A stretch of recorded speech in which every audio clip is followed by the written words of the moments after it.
جب صبر امتحان کو پہنچ جائے اور آپ بہت تھک چکے ہو تو یہ بات یاد رکھنا کہ اللہ جب آزمائش میں ڈالتا ہے تو آزمائش کے ساتھ صبر بھی دیتا ہے اور تمہارے ساتھ ہونے کا تمہیں یقین بھی دلاتا ہے۔ اگر یقین رکھو گے تو تمہاری ہر دعا قبول ہوتی نظر آئیں گی، اور یہ بات بھی یاد رکھو کہ وہ اللہ خوب جانتا ہے کون کس حال میں ہے، کون بے بس ہے اور کون صبر کے امتحان تک پہنچ چکا ہے۔ یہ بات یاد رکھنا، جتنا مشکل وقت ہوتا ہے نا، اللہ تمہارے اتنا ہی قریب ہوتا ہے، اور ایسے میں اگر مایوس ہو کر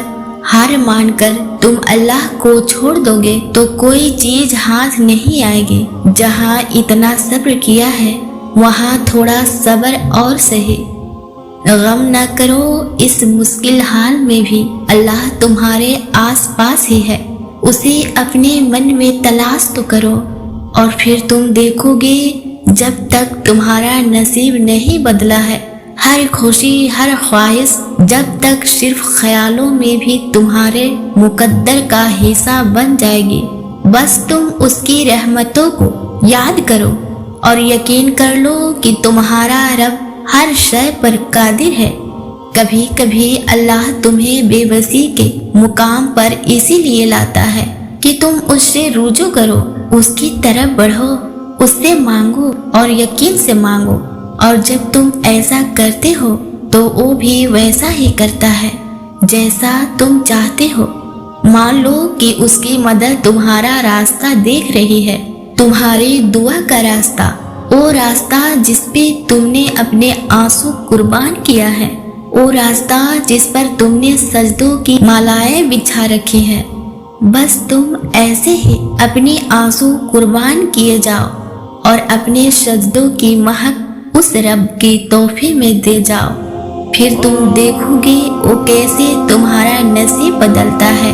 کیسے تمہارے ایک ایک آنسو کے بدلے ہزار ہزار خواہشوں سے نوازتا ہے، کیسے وہ تمہارے سجدوں کی مہک سے تمہاری زندگی معطر کرتا ہے، کیسے وہ تمہارے ہر سجدے کے بدلے تمہاری زندگی، تمہاری جان مال کو خوشیوں سے سرفراز کر دے گا۔ بس تم ہمت مت ہارنا اور نہ اس پر یقین چھوڑنا۔ میں جانتا ہوں یہ آسان نہیں ہے، لیکن جب کوئی چیز بہت مشکل اور محنت کے بعد حاصل ہوتی ہے تو اس کے مل جانے پر اس کی قدر پہلے سے کہیں زیادہ بڑھ جاتی ہے۔ پھر انسان خوشی اور شکر کے ملے جلے احسانات میں اپنے رب کے حضور سجدہ کرتا ہے، تب رب بہت خوش ہوتا ہے، اور جب رب خوش ہوتا ہے تو نوازتا ہے، بے امتحان نوازتا ہے، تو تم اس کے نوازشوں، بے امتحان نوازشوں کے لیے تیار ہو جاؤ انشاءاللہ۔